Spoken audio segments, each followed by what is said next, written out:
오늘 하나님 주시는 말씀을 가지고 묵상하도록 하겠습니다. 오늘 하나님 주시는 말씀은 고린도후서 6장 14절에서 7장 1절까지 말씀입니다. 고린도후서 6장 14절에서 7장 1절 말씀. 누림 두 번째로 마지막으로 이제 구별됨을 얻었으니라는 제목을 가지고 누림의 진정한 누림이 진정한 참된 자유가 무엇인지에 대해서 한번 묵상하도록 하겠습니다. 우리가 말씀을 함께 읽겠습니다. 고린도후서 6장 14절에서 7장 1절입니다. 함께 말씀을 읽겠습니다. 너희는 믿지 않는 자와 멍에를 같이 하지 말라. 의와 불법이 어찌 함께하며 빛과 어둠이 어찌 사귀며 그리스도와 베리알이 어찌 조화되며 믿는 자와 믿지 않는 자가 어찌 상관하며 하나님의 성전과 우상이 어찌 일치가 되리요. 우리는 살아계신 하나님의 성전이라. 이와 같이 하나님께서 가라사대 내가 저희 가운데 거하며 두루 행하여 나는 저희 하나님이 되고 저희는 나의 백성이 되리라 하셨느니라. 그러므로 주께서 말씀하시기를 너희는 저희 중에서 나와서 따로 있고 부정한 것을 만지지 말라. 내가 너희를 영접하여 너희에게 아버지가 되고 너희는 내게 자녀가 되리라. 전능하신 주의 말씀이니라 하셨느니라. 그런즉 사랑하는 자들아, 이 약속을 가진 우리가 하나님을 두려워하는 가운데서 거룩함을 온전히 이루어 육과 영의 온갖 더러운 것에서 자신을 깨끗게 하자. 아멘. 기도하겠습니다. 주님 고맙고 감사합니다. 우리가 하나님 안에서 믿는 자로서 구별된 자가 되었습니다.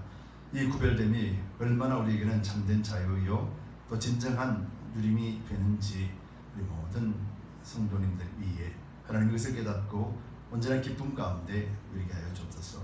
오늘도 말씀을 전하는 자와 듣는 자가 모두 다 성령 안에 있게 하시고 깨닫는 믿음 가운데 기뻐하게 하여 주옵소서. 부정정을 붙잡아 주시되 입술만 온전하게 주장해 주옵기를 간절히 바라보나며 예수 그리스도를 받들어 감사하며 기도드리옵나이다. 아멘. 우리 또 성경을 드시고 우리 함께 같이 선포합시다. 하나님의 말씀은 내 발의 등이요 내 길의 빛입니다. 내가 말씀을 지키면 하나님께서 나를 지키십니다. 아멘. 그래서 성공적인 예배는 성공적인 인생을 살도록 우리를 친히 이끌어 갔습니다. 우리가 신령과 진정으로 하나님 앞에 서 있을 때 하나님은 그 언약들이 우리를 덮어주시고 또 실제적으로 우리 삶을 통하여서 하나님 계심을 체험하게 됩니다. 하나님의 계심을 체험하고 함께 동행하는 것, 바로 이것이 누림입니다. 진정한 누림은 하나님 안에 있는 것이고 진정한 누림은 하나님과 함께 사는 것입니다. 그러기에 우리에게는 날마다 말씀이 있고 성령이 계시기 때문에 그래서 매일같이 말씀과 성령을 의지하며 살아가는 것이 하나님과 화평을 이루는 것이고 또 곧 이 화평은 하나님과 함께 사는 것이며 결국 이 삶이 우리에게는 누림의 삶이 된다는 사실을 잊지 마시고 이 누림의 축복이 여러분들과 여러분 가정과 또 여러분 모든 생업 위에 넘쳐나기를 예수 그리스도 이름으로 축복합니다. 아멘. 저도 이제 60이 되고 보니까 뒤돌아보는 시간들이 있습니다. 젊었을 때는 뭐 아무나 만나고 젊었을 때는 어떤 사람을 만나도 소화가 되고 그렇게 됐는데 이제 점점 시간이 지나면 지날수록 만나는 사람들이 점점 좁아지는 것 같아요. 어떤 사람을 뭐 만나기 싫어서 안 만나고 만나기 좋아서 만나고 그런 것이 아니라 점점 그렇게 되는 이유는 뭐냐면은 즐거운 인생, 한 번뿐인 인생, 즐겁고 기쁘게 살고 싶다라는 것이죠. 즐겁고 기쁘게 산다라는 것은 마음에 맞는 사람, 그리고 또 함께 길을 가는 사람, 같은 목적을 가지고 가는 사람, 그런 사람들과 함께 있다라는 것이 행복하고 즐거운 삶이 될 것입니다. 그러기에 이제 인생에 하나님과 함께 동행하는 사람들과 함께 걸어간다는 것이 참 기쁨이기 때문에 그래서 점점 함께 종행하는 자들이 좁아지는 것 같다는 것이죠. 물론 세상에 살고 있지만은 세상에서 사람들을 만나고 또 그렇게 만나고 살아가고 있지만은 진정으로 기쁨과 즐거움을 빼앗기지 않으려고 많이 노력하는 것 같습니다. 여러분들은 어떻습니까? 여러분들도 그러리라 믿습니다. 왜냐하면은 내가 가지고 있는 이 기쁨과 즐거움을 쉽게 빼앗기거나 쉽게 던져버리는 일을 하지 않기를 원하기 때문에 그런 것 같아요. 그래서 사람을 만날 때도 이제 제한적으로 점점 그렇게 되는 것 같습니다. 이것이 이제 믿음 안에서 있는 사람이라면은 전체적으로 자유롭게 만나고 또 믿음 안에서 나누는 대화들은 언제나 기쁘고 즐거운 대화입니다. 그러나 그렇지 않더라면은 참 만남이 고통스러울 것입니다. 여러분 만약 이런 사람들이 있다라면 여러분들은 어떨까요? 만나면 시간이 점점 아까운 사람. 또 목적이 있어야만 꼭 만나자고 하는 사람. 언제든지 쉽게 이렇게 만날 수 있고 좀 자연스럽게 만날 수 있어야 되는데 꼭 목적이 있을 때만 찾아오고 만나고자 하는 사람. 또 자기 이익만 생각하고 자기만 생각하는 이기적인 그런 사람. 또 은혜나 의리를 아주 쉽게 잊어버리고 저버리는 사람. 그리고 또 자기 것을 숨겨놓고 자기 것은 없다라고 그러면서 다른 사람들 것만 사용하고 나중에 자기만 혼자 그렇게 즐기려는 사람. 자기가 힘든 일이고 자기가 어려운 일만 막 늘어놓지만 다른 사람들이 힘들고 어렵다는 소리에는 귀를 닫아버리는 그런 사람. 그리고 또 자기 자랑만 하는 사람. 그리고 또 자기 자랑뿐만 아니라 다른 사람의 흉을 본다. 계속 만날 때마다 다른 사람의 흉을 본다면 여러분 어떻습니까? 만나고 싶으세요? 만나고 싶지 않을 겁니다. 근데 이 반대라고 그러면은 제가 말씀드린 것처럼 다 반대로 사는 사람이라면은 아마 매일 만나고 싶을 것입니다. 이것이 바로 우리가 선택적으로 만날 수밖에 없는 조건들이라는 것이죠. 우리가 예수를 믿어도 성경에는 이런 선택적 만남을 말씀을 하고 계세요. 하나님이 공평하시고 하나님이 공평하신 분인데 왜 이렇게 말씀하시는가? 하나님은 모든 세상 사람들, 하나님은 이 세상을 구원하시기 원하십니다. 그래서 하나님의 사랑은 조금도 흔들림이 없습니다. 그럼에도 불구하고 왜 우리는 선택적인 만남을 선택하게 하고 그 길을 걸어가게 하시는가? 바로 이것은 하나님이 우리에게 있어서 주시는 거룩함, 그리고 하나님 주시는 평강, 하나님 주시는 온전한 누림을 빼앗기지 말라고 하나님 그렇게 말씀하시는 거예요. 우리는 복음을 전해야 됩니다. 세상에 빛을 나타내야 됩니다. 그럼에도 불구하고 우리는 온전한 누림이나 온전한 기쁨이 없다라면은 우리는 복음을 전할 수가 없습니다. 왜냐하면은 우리는 세상에 살고 있지만은 우리는 세상에 속한 자가 아니라 하나님에 속한 자라는 사실이 있기 때문에 그렇습니다. 그래서 우리가 이 사실을 잊어버리면은 우리는 참 즐거움과 그 기쁨을 나눌 수도 없고 우리 또한 누릴 수가 없게 되기 때문에 그래서 성경은 이 누림을 위하여서 진정으로 그리스도 안에서 하나님 안에서 참된 샬롬을 얻기 위하여서 우리는 이런 구별된 삶을 살아라 라고 그렇게 말씀을 하고 계시는 것이죠. 근데 이것이 쉬운 일은 아닙니다. 왜냐하면 우리가 영적으로 분별력이 있어야만이 가능한 일이기 때문에 그렇거든요. 그래서 우리가 말씀의 기준으로 잘 세워진다라면은 우리는 이런 기준을 가지고 언제든지 하나님 안에서 참된 누림의 삶을 살아가게 되는 것이죠. 그래야 할 때 우리는 주님 오시는 그날까지, 아니 우리가 주님 앞에 설 때까지 우리는 그 믿음과 그 누림의 삶을 잃지 않게 되며 항상 기뻐하고 즐거워할 수 있게 되는 것입니다. 이런 관점에서 우리는 오늘 말씀을 한번 생각해 보기를 원합니다. 오늘 말씀에서 이렇게 말씀합니다. 14절에서 너희는 믿지 않는 자와 멍에를 같이 하지 말라. 이러면서 하지 말라는 부분에 대해서 이야기를 합니다. 여러분 신명기 22장 10절로 보면은 하나님께서 이렇게 이미 말씀하셨어요. 너는 소와 나귀를 결의하여 갈지 말며 라고 이렇게 말씀하고 있거든요. 밭을 가는데 소와 말, 당나귀를 함께 묶어놓고 그리고 밭을 갈게 되면 어떻게 되겠습니까? 성질이 다르고 목적이 다르고 추구하는 것이 다른 두 사람이 함께 그 길을 간다라면 바른 길 걸어갈 수 없다라는 것이겠죠. 즉 함께 갈 수 없는 사람이라는 말이겠죠. 그렇기 때문에 함께 갈 수 없는 사람을 함께 묶어놓고 또 함께 가지 말라 이렇게 말씀을 하고 있습니다. 무엇 때문에 그럴까? 하나님 왜 그렇게 말씀을 하셨냐면은 바로 본문 속에서 나옵니다. 하나님이 우리의 아버지가 되고 우리가 하나님의 자녀가 되기 위하여서 그렇다라고 오늘 고린도서에서는 말씀을 하고 있습니다.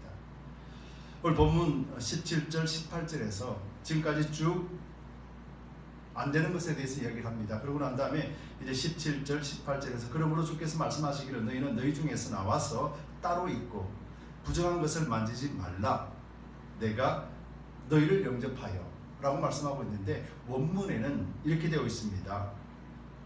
부정한 것을 만지지 말라 그러고 난 다음에 너희가 그리하면 내가 너희를 영접하여 라고 원문에는 그렇게 말씀이 기록되어 있습니다.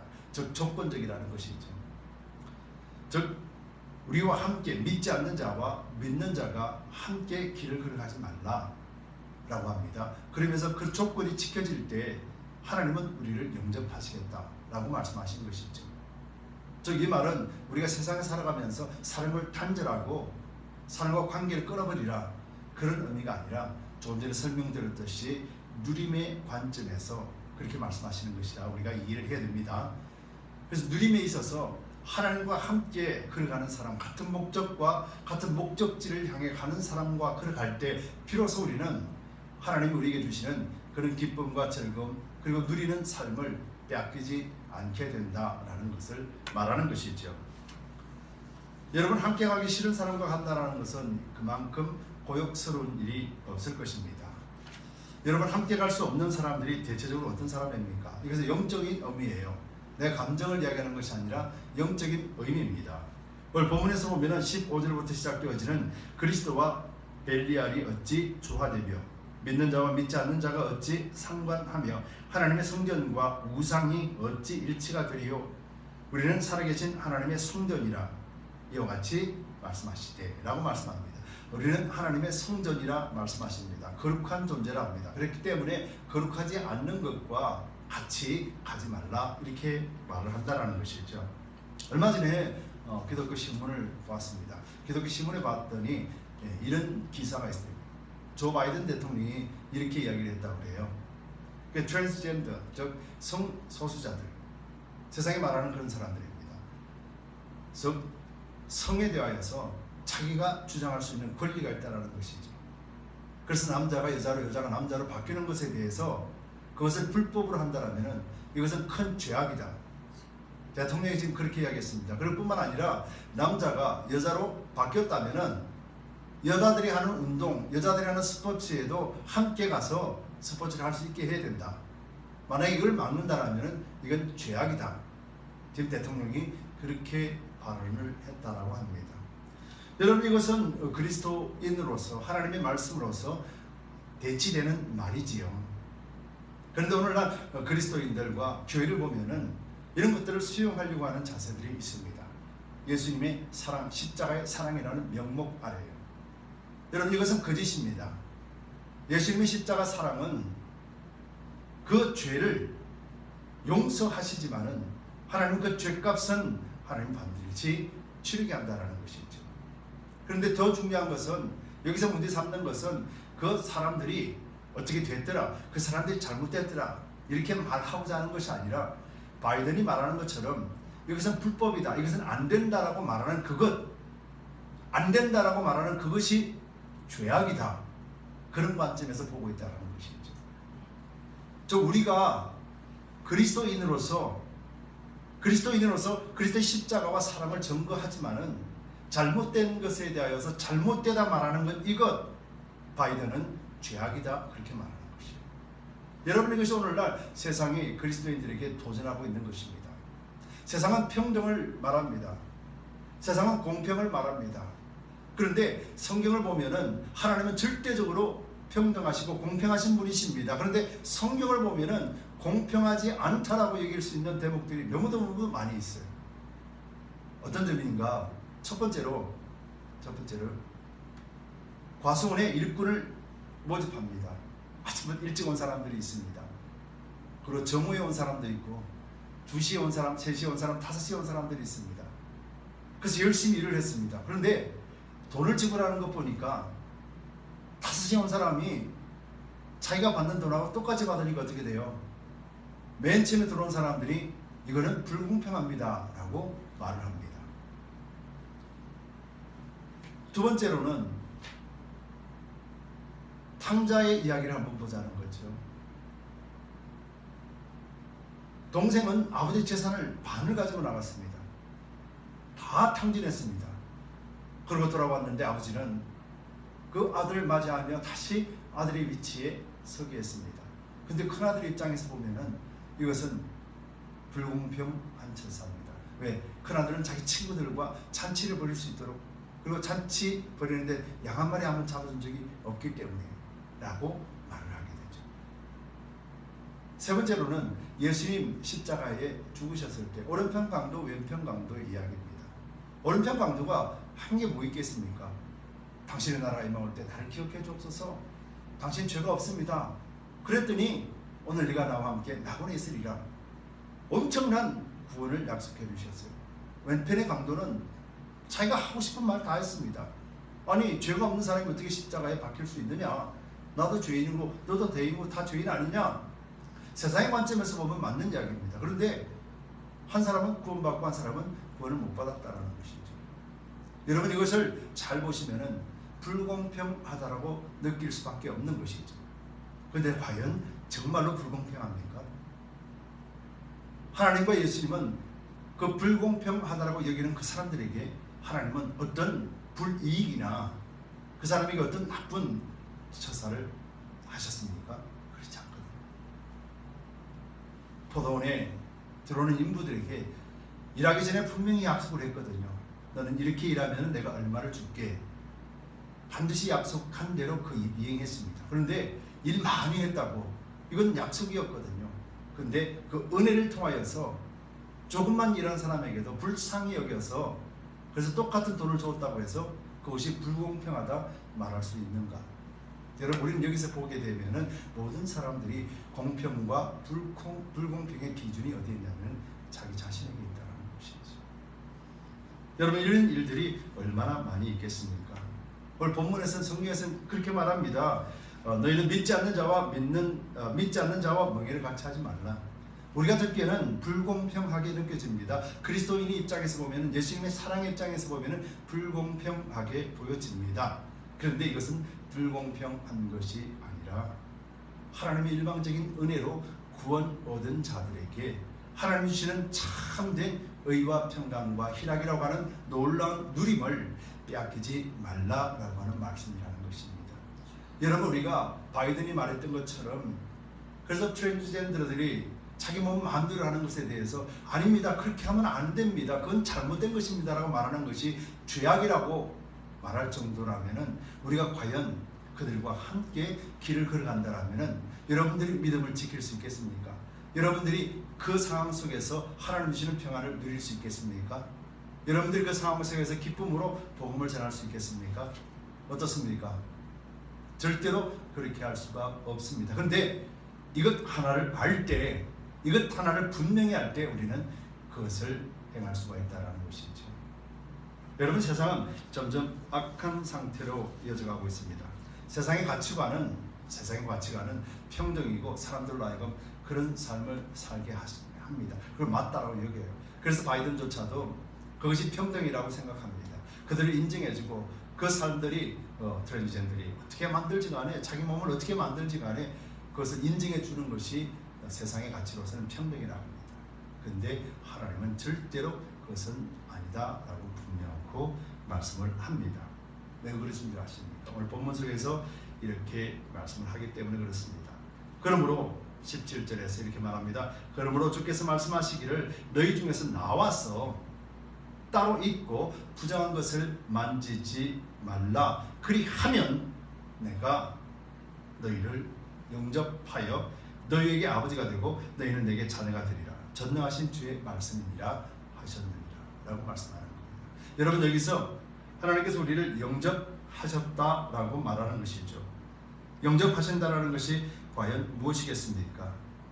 여러분, 하나님께서 우리를 영접하신다라는 것은 우리로 하여금 하나님의 자녀로 삼아주셨다라는 것이 어떤 의미겠습니까? 여러분, 하나님의 자녀로 삼아주시다라는 것은 두 가지 의미가 있습니다. 이제는 여러분들의 위치가 바뀌었다라는 것이에요. 또 하나는 여러분들의 본성이 바뀌었다라는 것을 이야기합니다. 여러분들의 위치가 이전에는 땅에 속해 있었는데 지금은 하늘에 속해 있고, 여러분들의 본성이 죄인이었지만 지금은 여러분들이 거룩한 존재가 되었다, 그렇게 말하는 것이죠. 고린도서 1장 13절 14절에서 그가 우리를 흑암의 권세에서 건져내사 그의 사랑의 아들의 나라로 옮기셨으니 그 아들 안에서 우리가 구속 곧 죄의 사함을 얻었도다. 그래서 여러분들은 거룩한 존재가 되는 것입니다. 그래서 여러분들은 위치가 이제는 하나님의 아들의 나라로 옮기운 바가 된 자라는 거예요. 바이든이 이야기하는 것은 지금 세상의 가치를 따라서, 죄성을 따라서 죄 속에 속해 있는 이야기고, 우리는 하나님의 아들의 나라로 옮기운 바 된 그런 거룩한 존재이기 때문에 그래서 같이 갈 수가 없다라는 것입니다. 그러면 이 위치에서 우리는 어떻게 해야 되는가?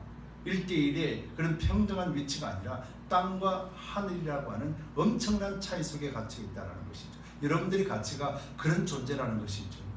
여러분들이 그런 가치가 있다는 걸 알 때, 그때 바이든에게조차도 우리는 예수의 십자가를 전할 수가 있게 되는 것이죠. 목에 칼이 들어오는 한이더라도 예수의 십자가를 전할 수 있게 되는 것이죠. 이것이 바로 여러분들이 예수를 믿는, 십자가를 믿는 자로서 온전한 정체성이, 나는 하늘에 속해 있는 자라는 사실, 영생을 얻은 자라는 사실, 그리스도 십자가로 말미암아 구원을 얻었다는 확실한 믿음 가운데 나타나는 일이기 때문에 그렇습니다. 바로 그런 자는 하나님 안에서 온전한 누림을 살 수 있습니다. 온전한 누림을 산다는 것은 온전한 기쁨을 사는 것이고 하나님과 화목하게 사는 것을 이야기하는 것이죠. 그렇다면 우리는 절대적으로 하나님의 말씀에 왜곡되거나 변질되거나 하나님의 말씀을 잘못되다 말하는 자들에게 결코 우리는 중들지 않게 되는 것이죠. 담대하게 말할 수가 있게 되는 것이죠. 또 하나는 우리의 본성이 바뀌었다고 그랬습니다. 베드로전서 2장 9절에 오직 너희는 택하신 족속이요 왕같은 제사장들이요 거룩한 나라요 그의 소유된 백성이니. 그래서 믿는 여러분들은 본성이 바뀌었다고 그랬지 않습니까? 우리는 죄 가운데 멸망의 자리에 서는 자가 아니라 이제는 거룩한 존재로서 하나님 앞에 서는 자들이라는 거예요. 위치도 바뀌었지만 본성 자체가 바뀌었다는 거예요. 여러분, 십자가를 잘 이해하셔야 될 줄 믿습니다. 여러분, 성경은 우리가 십자가를 믿는 순간 하나님은 이렇게 인정하셨어요. 우리가 예수 그리스도를 영접하는 순간 성경에 하나님은 이렇게 인정하셨어요. 함께 십자가에서 죽고 함께 부활하여, 그래서 하나님 안에 살게 하신 거예요. 여러분, 이것을 어떻게 증명할 수 있습니까? 우리 육체가 있는데, 나는 죽은 적이 없는데 무엇으로 증명할 수 있겠습니까? 이것을 증명할 수 있는 유일한 길이 무엇이겠습니까? 바로 믿음이라는 거예요. 하나님 이것도 선물로 주셨어요. 그 선물로 주신 믿음을 가지고 믿을 때 그것이 실체가 된다는 것이죠. 여러분, 이것이 바로 믿음으로 우리가 살아가야 되는 것이고, 하나님이 우리를 거룩한 성전이라 하셨어요. 성전이라는 것은 하나님 우리와 함께 하신다는 것이잖아요. 여러분, 함께 한다는 의미가 어떤 의미겠습니까? 또 성전이라는 것, 거룩함이라는 것, 이런 건 어떤 것입니까? 바로 생명을 이야기하는 거예요. 여러분, 우리는 부모의 입장에서도 서 있지만 자녀의 입장에도 서 봤지 않습니까? 자녀가, 부모가 없는 자녀가 있습니까? 세상에 어떤 세상에도 부모가 없는 자녀는 한 명도 없습니다. 즉 부모로 말미암아 생명이 잉태되고 생명이 이 땅에 태어났다는 것이에요. 저와 여러분들은 하나님 아버지로 말미암아 이 땅에 다시 태어난 거듭난 인생이라는 것이에요. 여러분, 이것이 우리의 본성이라는 겁니다. 예수를 믿는 순간 저와 여러분들이 거룩한 본성으로 거듭났다, 새로운 영, 죽은 영이 다시 살아났다라고 말하는 것이잖아요. 이것은 내 모습을 하나님이 변화시켜서, 그래서 하나님이 본성이 바뀌었다는 것이 아니라 내가 십자가에서 죽고 하나님께서 완전하게 죽은 나를 부활시킴으로 말미암아 그래서 다시 새롭게 탄생한 존재다. 이것이 우리의 본성이라는 것이죠. 여러분, 한번 생각해 봅시다. 그릇을 담겨 있는데 이 그릇에 하얀 물감이 다 담겨져 있습니다. 하얀 물감. 근데 거기서 한 방울의 검은 점을 탁 타서 다 섞어버리면은 여전히 우리가 볼 때는 하얀 색깔이죠. 근데 이게 100% 하얀 색깔입니까? 아니라는 거예요. 그럼 이것이 100% 하얀색이 되기 위해서는 어떻게 해야 됩니까? 청소를 해야 될까요? 할 수 있을까요? 아니에요. 이것을 다 버려버리고 심지어는 담았던 그릇을 깨끗하게 씻어야 돼요. 그리고 다시 하얀 물감을 부어야만 비로소 하얀 것이 되는 거예요. 완전한 하얀 것. 우리도 그렇습니다. 우리도 아담의 육체와 아담의로부터 하나님이 탄생되어졌던 거룩함에서 그런 죄가 한 방울 떨어졌기 때문에 그래서 오염되어져 버렸어요. 그래서 이것을 깨끗하게 하기 위해서는 그릇에 담겨져 있는 것을 다 버려야 됩니다. 그리고 그 그릇마저도 깨끗하게 닦아야 되는 것이죠. 그리고 다시 거기다가 하나님 주시는 거룩함을 담아야 되는 것이죠. 여러분, 우리가 무엇으로 씻는다고 그랬습니까? 예수 십자가의 보혈로 씻는다고 그랬지 않습니까?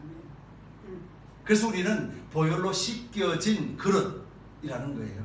보혈로 씻겨진 그릇이기 때문에, 거룩한 존재이기 때문에 그 속에 하나님이 은혜를 담을 수가 있는 존재가 되는 것이에요. 이것이 십자가를 믿는 것이고, 이것을 믿을 때 우리는 비로소 하나님 안에서 참된 누림의 삶을 사는 것이죠.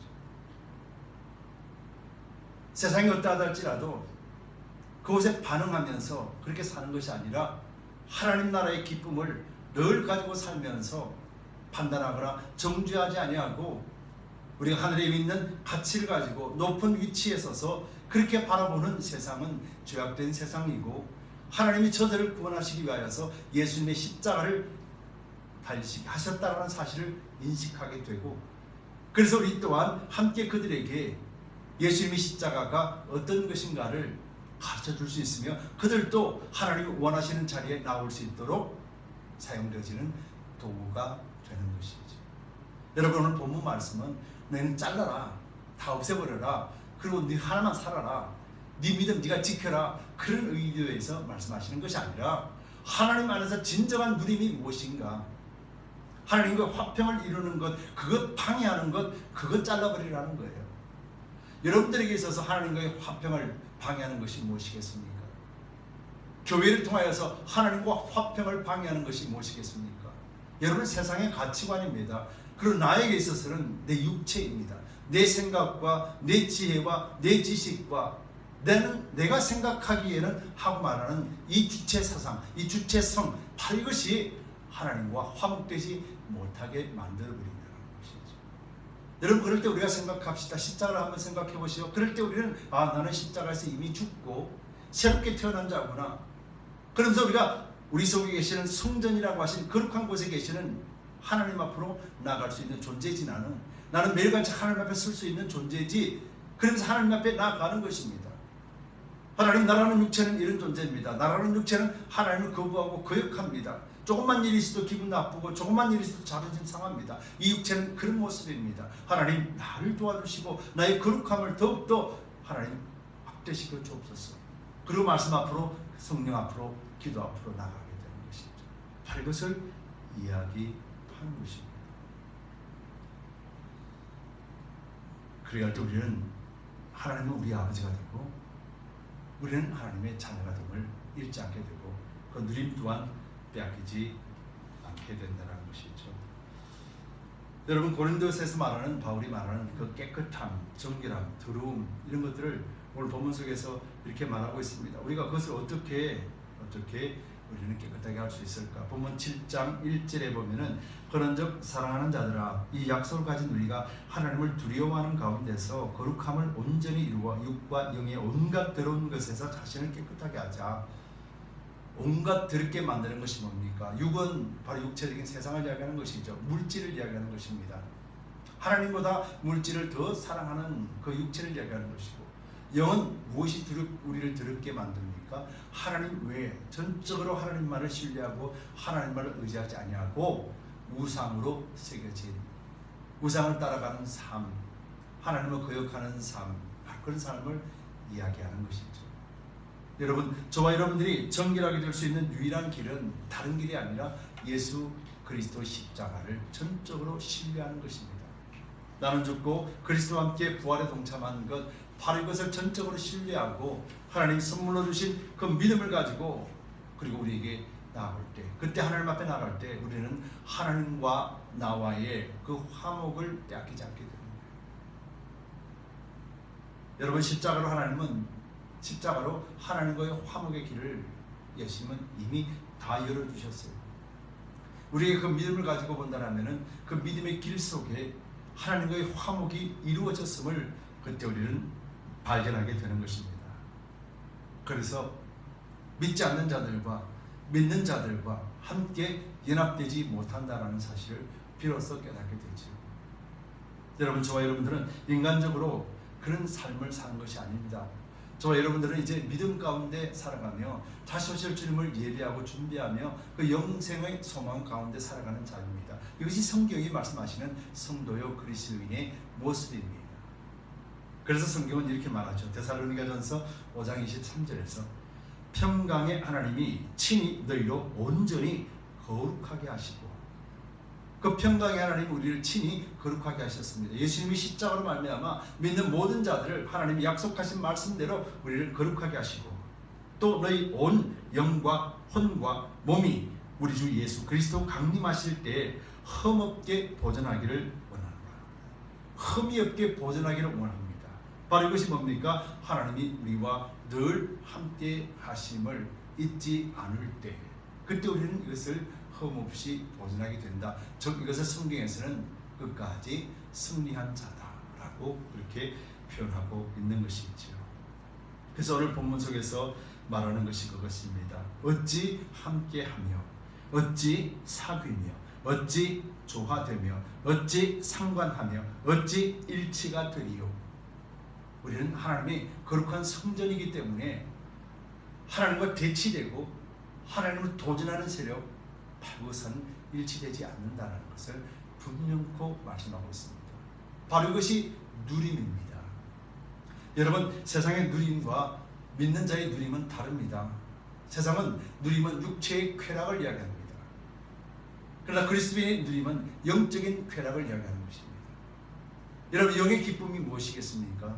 영의 기쁨은 하나님으로 말미암아 오늘 지금 이 순간에도 하나님을 찬양할 수 있는 마음이요, 하나님으로 인해 기뻐할 수 있는 마음이요, 말씀을 통해서 우리가 날마다 절구할 수 있는 마음이요, 그 속에 샬롬을 통하여서 세상이 어떠하다 할지라도 우리가 그 마음을 빼앗기지 아니하고 하나님을 향해 나가는 마음이요, 저 사람이 나를 핍박하고 저 사람이 나를 욕하고 저 사람이 나를 무시하고 멸시한다 할지라도 내가 그 사람을 정죄하거나 그 사람을 율법 가운데 두지 아니하고 그를 용서해 줄 수 있으며 내 기쁨과 내 즐거움을 함께 나눠줄 수 있는 것, 이것이 누림이에요. 이것이 그리스도 안에서 누림의 참된 의미예요. 그래서 이 누림을 다른 말로 하면 충만이라고 말하는 것이죠. 여러분, 그리스도의 충만이 내 속에 이미 들어와 있다라고 성경은 말하고 계십니다. 하나님은 그 하나님의 충만을 그리스도 예수 안에서 충만케 하셨어요. 그 충만은 지금 교회로 충만케 하셔서 이 교회의 충만함이 세상의 충만으로 흘러갈 수 있도록 이미 하나님의 십자가를 통하여서 그 완전한 구원 속에 하나님 완전한 능력 가운데 그렇게 다 하셨다라고 합니다. 우리에게 필요한 것은 그것을 믿는 믿음 하나 외에는 없다라는 것이죠. 그 믿음이 있을 때 비로소 그 충만이 무엇임을 알게 되고, 그 믿음이 있을 때 비로소 온전한 누림의 삶을 살 수 있게 되는 것이고, 그 누림의 삶을 통하여서 선한 행실과 옳은 행실들이 나타나며 이해해주고 품어주며 용서해주고 또 아껴주며 세워주는 자가 될 수 있는 것이에요. 여러분, 나를 공격하는 자를 어찌 세워줄 수 있겠습니까? 나를 공격하는 자를 어찌 용서할 수 있겠습니까? 어찌 이해할 수 있으며 어찌 함께 갈 수 있겠습니까? 우리의 가치관과 우리의 본성이 변했다라는 것을 믿는 순간 우리는 그 삶을 살아갈 수 있게 되는 것이죠. 왜냐하면 나를 공격하는 자는 예수님을 알지 못하기 때문에. 바이든이 예수님을 알면은 그것을 절대로 그렇게 말을 못하겠지. 바이든이 예수님을 모르기 때문에. 그래서 그렇게 말하는 거죠. 이것이 가치관과 본성이 다른 사람의 생각인 거예요. 그래서 우리는 그를 위해서 기도해 줄 수 있는 사람이 되는 거죠. 바로 이것이 하나님을 모시고 사는 거룩한 성전으로서의 삶의 모습입니다. 그래서 우리는 날마다 찬송과 예배를 드리고 그리고 쉬지 않고 기도하는 존재예요.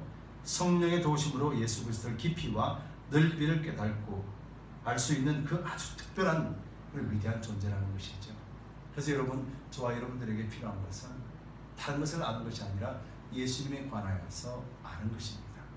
그리고 예수님을 관하여서 알면 알수록 여러분들 그 지경이 넓혀지면 넓어질수록 여러분들의 누림은 더욱더 확대될 것이며 그 누림의 기쁨과 즐거움은 세상이 감히 빼앗을 수 없는 위대한 것이 될 것이며 우리가 세상에 담을 수 없는 그런 놀라운 위대한 믿음의 삶이 될 것입니다. 바로 이것이 바로 구별됨으로 우리가 그리스도 십자가를 인하여 하나님의 자녀, 바로 거룩한 존재 위치가 그리고 본성이 구별되어짐으로 인하여서 우리에게 주신 것입니다.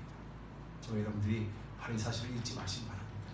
그래서 단순하게 나는 교회 다니는 사람이 아니라 주님 안에서 변화된 사람, 이 믿음 가운데 숨겨놓으신 하나님의 그 크고 비밀한 것들을 알 수 있으며 깨달을 수 있으며 누릴 수 있으며 전해줄 수 있는 그런 복된 자라는 사실을 인정하고 한 주간도 믿음 가운데 승리하시기 바랍니다. 그래서 그리스도인의 삶을 주님 오시는 그날까지 세상에 보여주는 그런 우리 두드림 교회요 저와 여러분들 되시기를 예수 그리스도 이름으로 축복합니다. 기도합시다.